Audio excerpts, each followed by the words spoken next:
Assalamualaikum warahmatullahi wabarakatuh.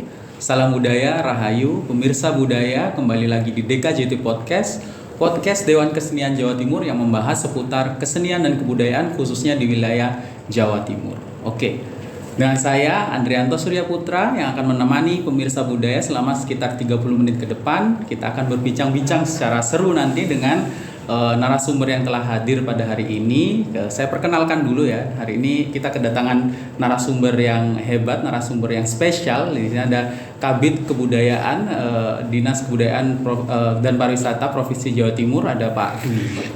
Sugeng Rawa Pak Dwi, sehat? Sehat, Mas. Alhamdulillah sehat. Yang kedua ada perwakilan dari Departemen Litbang Dewan Kesenian Jawa Timur dan juga seniman yang berasal dari Tulungagung dengan sanggarnya yang terkenal bernama Sang Takasta, Pak Endin Didik Handoko. Sehat Pak? Sehat. Alhamdulillah. Nah, ketika ada mereka berdua ini kita akan berbincang apa ya? Topiknya ini kayaknya cukup serius ya, tapi kita nanti agak santai aja. Ini masalah Raperda Pemajuan Kebudayaan Jawa Timur 2024. Nah, ini sejak adanya muncul Undang-Undang Pemajuan Kebudayaan tahun 2017 ya, Undang-Undang Nomor 5 tahun 2017. Ini merupakan proses yang panjang ya, sampai adanya Raperda ini. Mungkin sekitar 7 tahun sejak undang-undang itu diterbitkan atau disahkan. Ini kita nanti akan berbincang-bincang pada ada Pak Dwi, ada Pak Endin tentang bagaimana dinamika dari adanya Raperda ini. Oke, pemirsa budaya, kita masuk di segmen pertama. Untuk pertanyaan pertama ke Pak Dwi dulu. Ya. Ya Pak Dwi. 7 tahun ini. Ya. Ini waktu yang cukup panjang ya. Sebenarnya apa tantangan utama dan apa sih alasan utama kenapa Raperda ini penting ada untuk di Jawa Timur? Monggo. Ya, terima kasih Mas Andri. Jadi kalau kita perhatikan ya bahwa Jawa Timur itu adalah provinsi yang sangat luas, padat penduduknya, dan kita tahu bahwa Jawa Timur itu punya banyak subetnis. Ya. Kalau dari barat kita urutkan ada Mataraman, Benar. ada Ponorogo, kemudian yang agak ke utara ada Samin, kemudian di tengah-tengah ini ada Arek. Kemudian ada Madura, ada Using, Pandalungan. Nah, kemudian yang berikutnya di Kepulauan Madura itu juga etnis juga itu sih. Ya. Jadi luar biasa. Nah, potensi-potensi dari subetnis yang luar biasa itu pasti ada budaya-budaya yang mengiringi dan ditinggalkan ya kan begitu ya. Nah, kalau kita cermati ada kurang lebih 7.000-an Mas Andri objek pemajuan kebudayaan OPK yang ada di Jawa Timur itu. Nah, itu bisa terdiri dari tradisi lisan, ritus, manuskrip, kemudian seni, bahasa, ada olahraga tradisional, permainan tradisional, dan itu merupakan bukti-bukti yang luar biasa. Nah, kalau kita cermati, tadi sudah disampaikan Mas Dendi juga bahwa terkait dengan payung hukum untuk pengelolaan kebudayaan itu sendiri, kita hanya punya dari undang-undang aja, Undang-Undang Nomor 5 tahun 2017 itu. Yeah. Nah, turunannya di tingkat provinsi ini untuk bagaimana kita bisa menjadi payung hukum implementasi di daerah itu belum ada. Nah, kita tahu bahwa kebudayaan itu ada dua sisi, tangible dan intangible. Yang tangible itu kalau di tingkat provinsi itu sudah ada pergubnya, Pergub 66 tahun 2015 tentang pelestarian cagar budaya. Yeah. Itu mengatur tentang peninggalan-peninggalan tangible yang sifatnya fisik. Nah, sementara untuk mengatur yang sifatnya intangible atau budaya itu, yang tadi saya sebutkan banyak sekali luar biasa, potensinya itu belum ada. Oleh karena itu, dengan adanya inisiatif ini ya untuk membuat Raperda Pemajuan Kebudayaan itu tentu memberikan motivasi, memberikan kami panduan, dasar hukum, payung hukum untuk bagaimana pemerintah Provinsi Jawa Timur itu nanti mengelola potensi-potensi kebudayaan yang ada itu. Jadi ada payung hukumnya gitu. Di sisi lain dengan adanya perda itu, maka optimalisasi untuk penganggaran dan yang lain-lain itu menjadi lebih pasti gitu ya, daripada tidak ada payung hukum sama sekali gitu. Itu alasan ya kira-kira munculnya Raperda Pemajuan Kebudayaan di Jawa Timur ini, Mas. Ya. Kalau dari keterangan Pak Dwi tadi cukup signifikan ya, karena di situ adalah payung hukum yang bisa menjadi sebuah landasan bagaimana pemerintah, khususnya ini Dinas Kebudayaan dan Pariwisata Jawa Timur untuk melakukan program-programnya lebih tepat sasaran dan lebih baik. Sekarang kita ke Pak Endin Didi.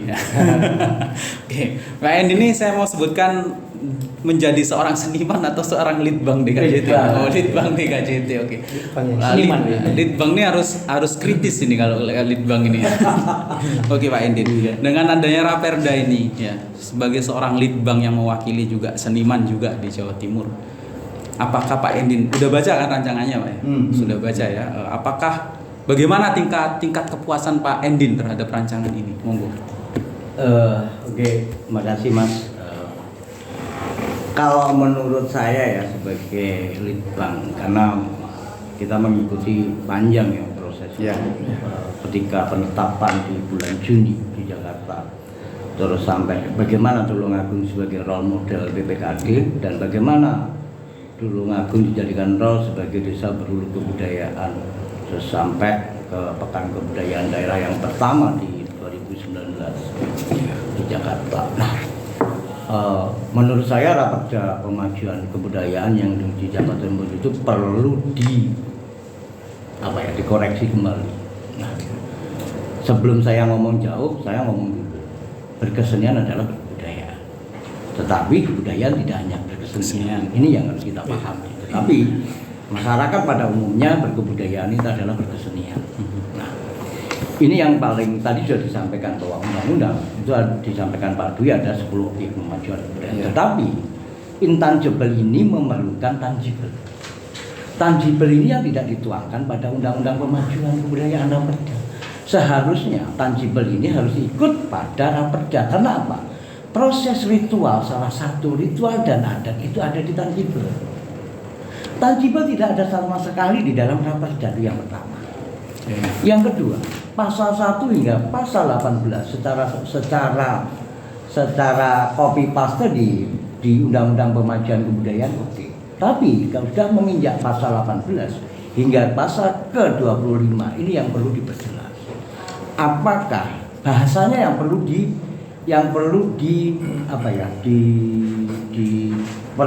ketika saya membuat naskah akademik dan Raperda Pemajuan Kebudayaan Kabupaten Tulungagung, saya tidak hanya berdasarkan undang-undang yang ada di Raperda. Nah, pemajuan kebudayaan ini dalam arti pemantiknya adalah Bapeda dan Dinas Kebudayaan. Tetapi semua leading sektor itu punya proses kebudayaan. Kalau ketika ini hanya dibebankan di Dinas Kebudayaan, kasihan berat. Nah, Tulungagung sudah mulai berproses. Perumahan pemukiman sekarang membuat festival rumah tradisi. Nah, itu sudah ngomong. Terus Pengairan membuat daerah kemarin disuruh buat naskah akademi terkait tata kelola air berbasis kearifan lokal. Nah, jadi tidak hanya Dinas Kebudayaan yang sebagai pengampu, tetapi dia sebagai pemantiknya, pemangkunya ya pemangkunya ya semua leading sektor kebudayaan, karena di situ ada kebudayaan. Apakah ekonomi nggak ada kebudayaan? Ada, karena berkaitan dengan ekosistem. Apakah pertanian? Ada, karena adanya ritual. Nah, semua itu ada. Nah, ini seharusnya Raperda Pemajuan Kebudayaan yang ada di Jawa Timur tidak hanya berbicara terkait tentang hal itu. Ini sangat disayangkan. Jangan ngomong masalah Raperda Pemajuan copy paste di Undang-Undang Pemajuan. Ini yang kasihan yang ada di Dinas Kebudayaan. Ketika Dinas Kebudayaan tidak diampu oleh Bapeda, Dinas Kebudayaan Provinsi pun tidak bisa apa-apa. Nah, untuk itu salah satu klausul dalam satu pasal adalah perencanaan pembangunan. Ini yang menarik. Perencanaan. Nah, ini yang menarik bahwa Bappenas ini kan tahun krusial 2024. Ya. Tahun penutupan perencanaan jangka panjang di 20 tahun ke belakang. 2025 itu perencanaan ke depan 2025 hingga 2045. Nah, Bappenas menetapkan perencanaan pembangunan kebudayaan berkelanjutan. Nah, belum nyampe ngomong ke implikasi dari 7 strategi dan 7 solusi. Di dalam Raperda itu tidak mengarah pada strategi kebudayaan Jawa Timur. Bagaimana tata kelola kebudayaan? Ini yang paling menjadi beban lagi satu. Siapa yang mengusulkan Raperda ini? apakah dari eksekutif, apakah dari legislatif. Kalau legislatif, secara otomatis peraturan gubernur harus didorong oleh legislatif, bukan eksekutif. Apakah legislatif nantinya bisa mendorong munculnya peraturan gubernur? Dan ada klausul di dalam pasal 1 hingga 18. Semua pelaksanaan melalui peraturan gubernur Jawa Timur. Kalau tidak ada peraturan tidak bisa dilaksanakan apa itu. Kan gitu. Okay. Kalau ini menyikapi terkait tentang Raperda Pemajuan Kebudayaan. Ya kan gitu. Nah, ini yang lucu lagi. Kalau undang-undang strategi Undang-Undang 87 tentang pelaksanaan PP 112, PP 65, PP 45 itu memberikan ruang ekspresi orang berkebudayaan. Kalau untuk orang-orang ketika berbicara tentang pasal 18 terkait tentang kerjasama. Nah, kalau dihubungkan dengan pasal 24, ini nanti akan orang berbenturan dan bertafsir. Apakah yang didenda administrasi ini tentang OPK-nya, apakah tentang kelembagaan kerjasamanya? Ini yang perlu ditelaah ulang gitu loh. Itu yang pertama. Terus yang kedua, sejauh mana yang namanya intangible ya tak punya ukuran, dan bagaimana orang akan melanggar intangible? Beda cagar budaya jelas. Ya. Ketika merusak sedikit pun kena pasal. Ya. Tetapi ketika intangible, apa ada? Nggak ada. Wes, dituru ojo mangan nang ngarepe lawang. Orang mau melanggar siapa yang mau denda? Oke. Oke. Wah, ini minum dulu Pak Endin. Wah, ini berapi-api Pak Endin ini ternyata ya. Luar biasa. Informasi draftnya ini ya. Kita mundur-mundur tadi. Oke. Untuk merespon Pak Endin ya, tentu dalam raperda atau dalam suatu peraturan daerah itu tentu kita tidak bisa memuaskan setiap orang. Ya, betul ya. Tapi bagaimana kita bisa dengan ketidakpuasan itu kita tetap merangkul dan mewadai. Untuk merespon dari Pak Endin tadi, menurut Pak Dwi ini. Apa prinsip yang terkandung dalam raperda ini yang sekiranya bisa menghadapi tantangan-tantangan kebudayaan, khususnya menyangkut tadi juga yang disebutkan Pak Endin. Monggo. Ya, makasih Mas. Jadi saya ingin sedikit merespon biar hangat ini. Jadi gini, memang di Raperda Pemajuan Kebudayaan ini memang mengatur terkait dengan intangible. Iya. Karena ini mengacunya di Undang-Undang Nomor 5 Tahun 2017 tentang Pemajuan Kebudayaan.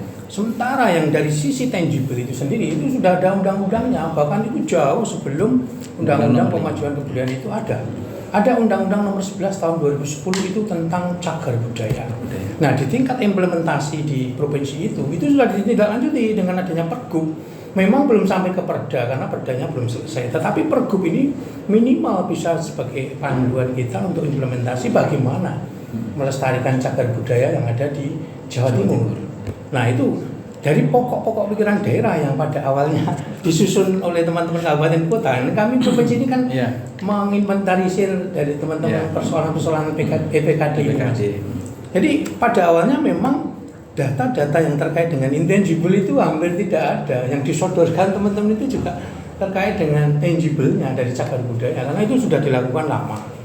Kemudian yang berikutnya, ini barangkali juga menjawab langsung ke substansi pertanyaan Mas Andri, bahwa Raperda Pemajuan Kebudayaan ini tidak hanya copy paste sebenarnya Pak. Memang di pasal 1 sampai 18 yang panjenengan katakan itu dasar dari pemajuan kebudayaan, tetapi ada beberapa pembaruan yang disesuaikan dengan implementasi yang ada di Jawa Timur. Saya contohkan mulai dari pasal 19 misalnya. Di situ diatur tentang bagaimana ada kerjasama dengan seluruh stakeholder yang ada, tidak hanya pemerintah.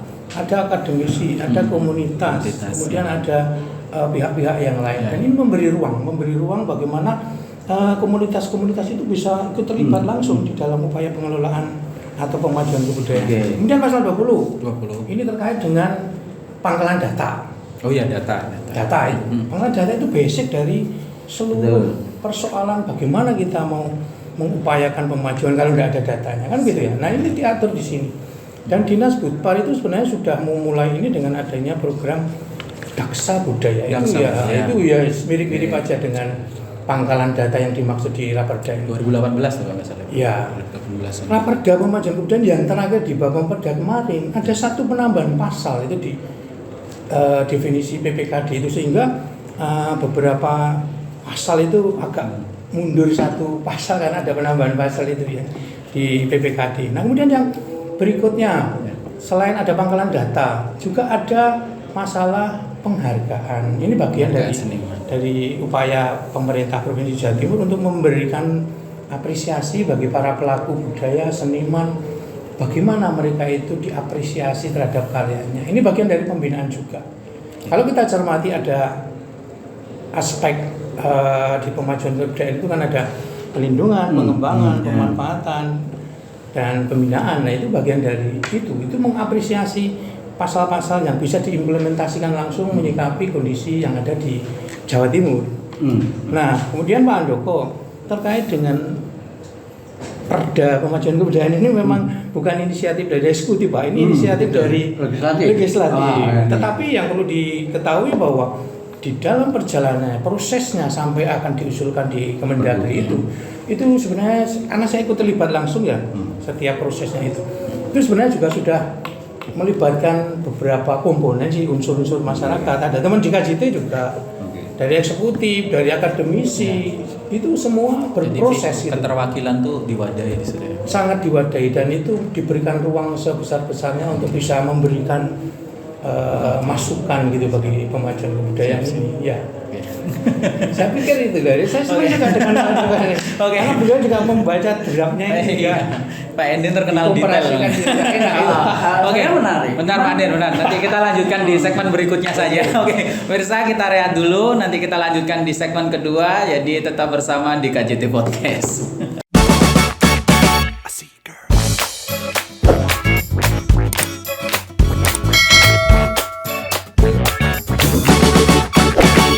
Pemirsa budaya, kembali lagi di DKJT Podcast. Setelah perbincangan tadi yang harus saya potong, kita kembali lagi pada segmen kedua ya. Segmen 2 ini kita akan mengulik sedikit tentang implementasi dan tantangan dari Raperda ini. Mungkin nanti bisa melanjutkan dari perbincangan atau diskusi kita tadi. Oke.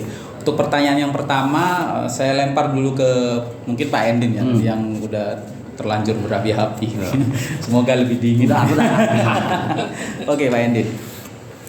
Kita mengingat tadi disebutkan bahwa dalam Raperda ini ada pasal kerjasama ya. Bagaimana setiap elemen atau setiap stakeholder kebudayaan ini bisa bekerja sama untuk mencapai tujuan bersama.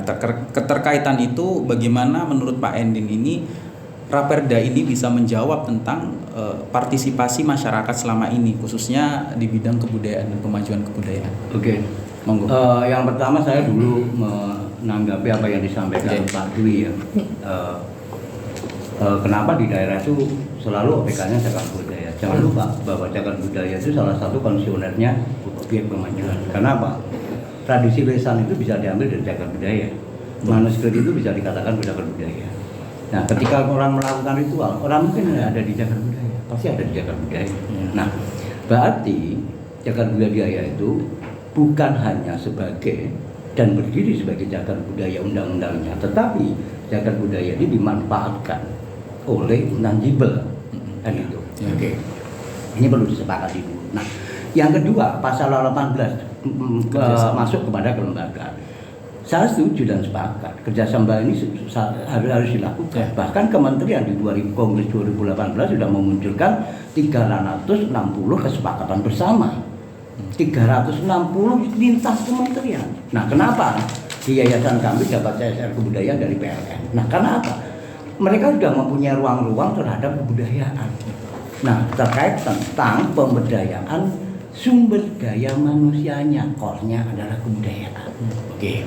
Ya, itu yang perlu. Nah, kenapa saya sangkutkan dengan pasal 24? Pasal 24 ini kan denda administrasi. Sanksi. Nah, dimunculkan ketika ini dilibatkan dengan pasal 18. Apa yang disangsikan?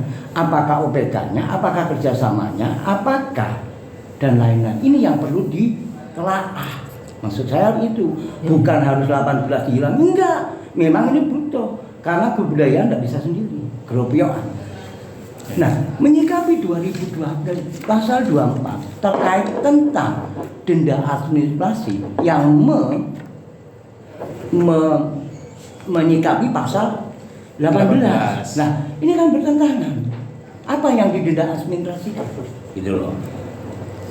Kerjasama antar lembaga, apakah lembaganya tingkat nasional, apa tingkat apa, apakah OPK-nya, gitu loh. Maksud saya gitu. Jadi kan harus jelas di dalam undang-undang. Nah, nanti penjabarannya memang ada di peraturan gubernur. Ya. Peraturan gubernur. Nah, terus yang keempat terkait tentang pentingnya partisipasi ini. Adanya Raperda ini bagaimana? Akankah mendorong partisipasi yang lebih luas atau bagaimana? Saya kira juga mendorong, tapi ini perlu waktu. Dalam arti undang-undang itu ditetapkan Juli 2017. Ya. Oke, April di DPR. Ya. Juli di Menkumham. Nah, artinya masyarakat belum bisa menerima seutuhnya ketika kita bisa menerapkan. Undang-undang itu bisa dipahami minimal 8 tahun oleh masyarakat.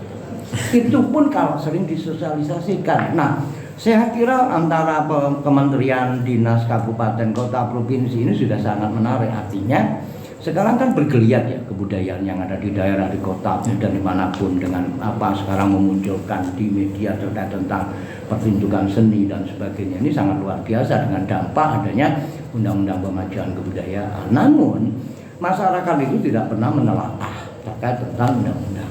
Ya. Contoh hanya orang-orang buruh harus membentuk Dewan Kebudayaan. Apa dasar Dewan Kebudayaan? Disebut lembaga kebudayaan secara umum, Pranata Kebudayaan. Kalau undang-undang menyebut, itu pernah menjadi sebuah pertanyaan. Dan kemarin ketika jadi Pak Dirjen, kenapa Dewan Kebudayaan tidak dicantumkan pada undang-undang? Akhirnya muncul Dewan Kebudayaan bermacam-macam ketika dituangkan pada undang-undang pemajuan. Nah, awalnya dari undang-undang kemarin kan SK bersama, mulai dari Rembuk Pendidikan Kebudayaan 2015, 16, 17. Akhirnya 17 ditetapkan. Belum kita rapat Dewan Kesenian ketika itu di kapal Mahakam ya. Mahakam merumuskan apa terkait tentang dasar hukumnya Dewan Kesenian Peralihan, mulai dari SK bersama dan sampai ke ini. Nah, ini yang menjadi pertanyaan saya dan menjadi kegelisahan saya ketika di nasional adalah Munas Dewan Kesenian, Raperdanya adalah pemajuan kebudayaan. Raperda pemajuan di dalam Raperda pemajuan kebudayaan daerah hanya berpijak pada pasal 1 ayat 9 terkait tentang lembaga kebudayaan. Lembaga kebudayaan. Oke. Kalau mengacu pada lembaga kebudayaan secara hukum, orang akan boleh membentuk Dewan Kebudayaan tadi lebih dari satu. Nah, apakah SK Gubernur nanti, ini bahasa hukum loh ya, bahasa hukum, bukan bahasa administrasi. Karena undang-undang kebudayaan ini tidak sama dengan undang-undang ketika undang-undang pekerjaan, undang-undang tentang tata kelola air, tentang undang-undang ini. Kalau undang-undang air jelas, gitu loh. Siapa yang berhak adalah HIPA bagaimana dengan HIPA, ini jelas gitu loh. Tetapi kalau kebudayaan ini kompleks, luas banget, luas kebudayaan itu. Nah, sebenarnya kalau Raperda itu lebih menarik ketika leading sector semua dinas itu juga mengacu kebudayaan. Pemantiknya adalah dinas kebudayaan. Itu menarik ketika Raperda itu muncul. Gitu. Raperda ini disayangkan tidak muncul. Nah, menghilangkan konsesioner ini yang bahaya. Konsesioner budaya ini kalau tidak dituangkan pada betul cagar budaya punya undang-undang lebih dulu. Tetapi undang-undang cagar budaya itu tidak mengatur tentang amanat pemajuan kebudayaan terkait publik. Belum ada, gitu loh. Okay. Nah, kenapa harus dituangkan pada Raperda? Gitu loh. Nah, karena apa? Orang melakukan ritual itu tidak mungkin kalau tidak di cagar budaya. Oke, terima kasih Pak Endin. Ya. Cukup tidak berapi-api ya. Monggo minum dulu Pak Endin. Oke, sekarang ke Pak Dwi ya. Tentu ya Pak Dwi. Tadi kita semua memang butuh apa itu namanya kerjasama, partisipasi antar leading sektor ya.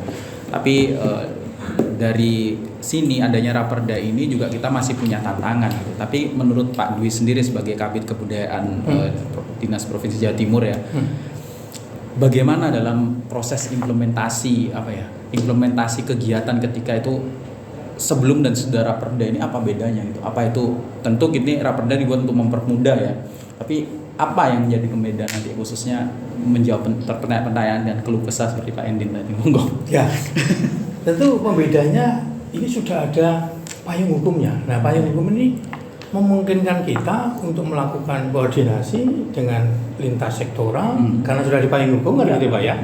Sebelum ada itu kan kita juga yang melaksanakan sih undang-undang, tetapi implementasinya daerah kan tidak ada itu payung hukumnya. Nah, kalau kita cermati dari aspek pemajuan kebudayaan ya, dari sisi pelindungan pasti akan berbeda. Bagaimana pokok-pokok pikiran kebudayaan daerah itu diakomodir dalam perda ini. Bahkan kemarin yang saya bilang tadi ada penambahan satu pasal. Itu bagian dari pelindungan itu sendiri. Nah, setelah adanya amanat untuk melaksanakan atau menyusun pokok-pokok pikiran kebudayaan daerah ini, tentu dari sisi pelindungan akan terlindungi. Ya. Kemudian yang kedua, dari sisi pelindungan ini bagaimana warisan-warisan budaya tak benda itu juga menjadi bagian penting untuk bisa diusulkan sebagai sebuah warisan, baik di tingkat nasional maupun syukur-syukur warisan dunia gitu ya. Kemudian ada upaya-upaya untuk melakukan hak kekayaan komunal, misalnya dari komunitas-komunitas itu, diakinya itu bagian dari upaya pelindungan. Aspek lain dari pemajuan kebudayaan, pengembangan misalnya, pengembangan itu upaya meningkatkan potensi nilai dari OPK yang ada itu bisa melalui penelitian, kajian ilmiah, publikasi dan yang lain-lain.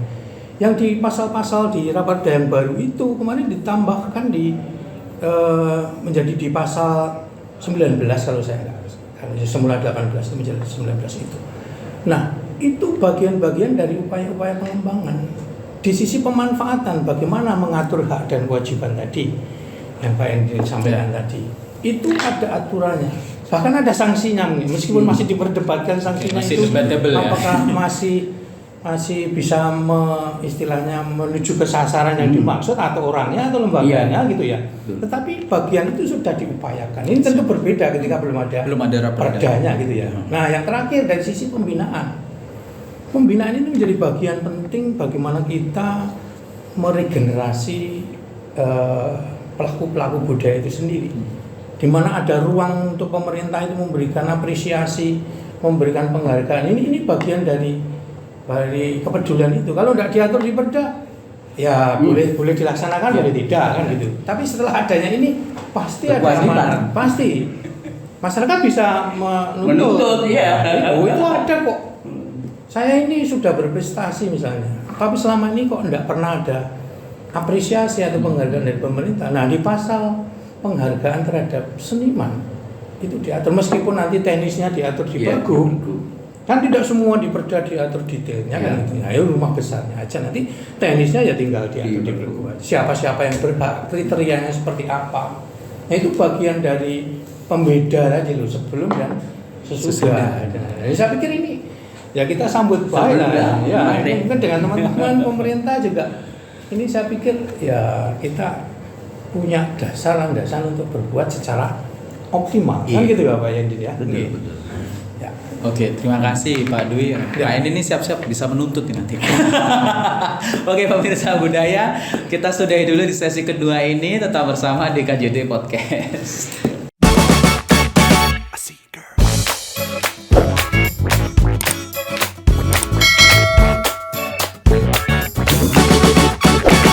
Pemirsa budaya, kembali lagi di DKJT Podcast. Pada segmen ketiga ini sekaligus menjadi segmen penutup kita akan berbincang tentang bagaimana setelah Raperda ini ke depannya apa langkah-langkah yang harus kita ambil, khususnya mengenai bagaimana komunitas atau seperti Dewan Kesenian sendiri atau dinas itu sendiri. Oke. Sekarang saya ke Pak Dwi dulu aja. Jadi Pak Endin terus ya. Oke, Pak Dwi. Butuh 7-8 tahun setelah Undang-Undang Nomor 5 tahun 2017 akhirnya ada Raperda. Terus setelah Raperda ini pertanyaannya what next gitu Pak? Monggo. Ya tentu harapan kita dengan adanya Raperda ini maka pengelolaan atau pemajuan kebudayaan di Jawa Timur itu menjadi lebih optimal lagi. Baik dari sisi pelindungan, pengembangan, pemanfaatan dan pembinaan. Nah, juga bahwa ke depannya keterlibatan masyarakat ini menjadi lebih besar lagi karena ada beberapa pasal yang mengakomodir tadi terkait dengan keterlibatan masyarakat. Nah, apa endingnya? Ketika masyarakat itu sudah ikut anggarbe ini, gitu ya Pak Endingnya, ikut terlibat di dalam upaya pemajuan kebudayaan itu, maka dari sisi pelindungan sebenarnya ini mengikut saja ini. Artinya ketika masyarakat sudah peduli, pasti dia akan memperhatikan masalah kelestariannya kan, gitu ya. Itu saya pikir itu harapan kita semua, tidak hanya dari kami pemerintah, teman-teman, saya pikir juga harapannya sama seperti dengan adanya perda pemajuan kebudayaan ini ya bisa lebih optimal lagi lah kita untuk menggali kemudian memajukan potensi-potensi kebudayaan yang ada di Jawa Timur. Saya pikir itu Mas. Oke, terima kasih. Masih Pak Endin ini. Oke, dari kacamata seorang litbang Dewan Kesenian Jawa Timur dulu Pak Endin. Dengan adanya Raperda ini, bagaimana selanjutnya Dewan Kesenian itu bisa berperan? Monggo. Ini sangat yang harus dilakukan teman-teman DK provinsi atau DK kabupaten kalau menyikapi dari pasal 18 terkait tentang kerjasama mulai dari lembaga swasta independen dan kan saling menggerobyok yang namanya pemajuan kebudayaan dan itu tidak bisa sendiri. Nah, dengan adanya hal itu kami punya harapan. Nah, jangan hanya yang ngomong pemajuan kebudayaan ini hanya dinas kebudayaan. Ini penting. Pemerintah sekarang harus berusaha berubah dan berpikir. Ini harus dilakukan semua leading sektor, terutama di DPMPD. Kenapa kementerian hingga sekarang membuat SK bersama Kemendagri, Kemendes, Dirjen Kebudayaan? Ya. Karena apa? Dinas kebudayaan tidak bisa masuk di DPMP di desa karena melalui kebudayaan. Pangkal kebudayaan kita itu ada di desa. Ngomong kayak apa dinas kebudayaan, ngomong kebudayaan, ngomong OPK, ngomong apapun tidak mungkin kalau tidak turun di desa dulu.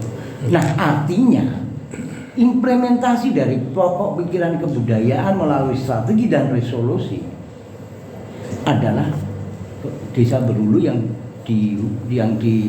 akan diluncurkan oleh dinas Kementerian Kebudayaan. Awal mula dinas berhulu kebudayaan berubah menjadi di desa pemajuan kebudayaan. Nah, akhirnya kita merumuskan di Tulungagung dengan Pak Sanom pakai yang namanya dokumen pemajuan kebudayaan desa. Nah, ini nanti akan kasihan ketika dinas kebudayaan menggebu-gebu pemajuan kebudayaan ketika desa ini tidak akan respon, gitu loh. Ini yang perlu dipikirkan. Raperda ditetapkan ketika kebudayaan tidak bisa masuk pada ranah desa, ini juga kesulitan. Nah, harapan saya Pak, dinas menanggalkan ego masing-masing, harus menjadi satu bagaimana kebudayaan Jawa Timur sebagai perencanaan fondasi pembangunan ke depan. Oke, menarik sekali nih dari Pak Endin ini sebagai penutup Pak Dwi ya. Kira-kira setelah adanya Raperda ini sebagai seorang kabid kebudayaan Provinsi Jawa Timur, langkah strategis apa yang ke depan mungkin diambil oleh Dinas Kebudayaan dan Pariwisata Jawa Timur untuk pemajuan kebudayaan di Jawa Timur? Monggo. Ya, tentu yang pertama membangun kerjasama. Kalau selama ini kita kenal dengan nama Pentahelix. Ada pemerintah, ada masyarakat, ada media, ada akademisi, dan yang sekarang ada pelaku usaha. Bagaimana event-event budaya itu bisa dikomodifikasikan menjadi sebuah gelaran event yang mendatangkan manfaat bagi para pelaku budayanya, kan gitu ya Pak? Betul. Tentu ini dengan tidak meninggalkan aspek pelestariannya Mas. Sehingga jangan sampai komodifikasi budaya ini mendatangkan efek kepada masyarakat, tapi dari sisi pelestariannya nanti terlupakan. Itu tidak dilakukan yang seperti itu. Kita bisa bersama-sama. Kemudian yang kedua, bagaimana kita mencoba untuk melakukan inovasi-inovasi baru terkait dengan mungkin manajemen tata kelola event. Nah, itu yang penting kan. Bagaimana masyarakat, penting sekali manajemen pertunjukan. Ya, itu coba kita gali lagi, kita bisa ajak teman-teman para pelaku komunitas budaya ini untuk bisa mengenal bagaimana Ya. mengelola sebuah event, Ya, manajemen yang baik, event. ya. Artinya dari sisi yang sekarang harus menyikapi perkembangan zaman, digitalisasi, betul, yang betul. seperti itu, kalau tidak ada manajemen pengelola event mungkin ya dalam tanda kutip mungkin ditinggalkan para generasi muda itu.